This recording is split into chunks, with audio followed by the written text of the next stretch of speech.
তো প্রথমত যদি দেখো গর্ভবতী মায়ের পা ফাটছে অর্থাৎ স্কিন খুব ড্রাই হয়ে গেছে, এটা কিন্তু গর্ভে পুত্র সন্তান থাকার লক্ষণ হিসেবে ধরে নেওয়া হয়। দ্বিতীয়ত যদি দেখো গর্ভবতী মায়ের পা ফোলা শুরু হয়েছে অর্থাৎ হঠাৎ করেই পা ফুলতে আরম্ভ করেছে, এটাও কিন্তু গর্ভে পুত্র সন্তান থাকার আরেকটি লক্ষণ।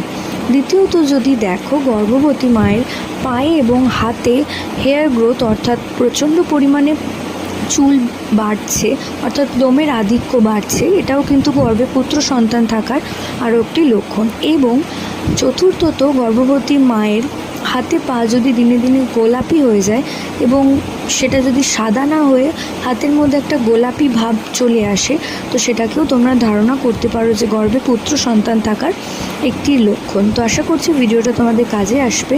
প্রত্যেকে ভালো থেকো, সুস্থ থেকো, সাবধানে থেকো, এই কামনা করে ভিডিও এখানেই শেষ করছি। নমস্কার।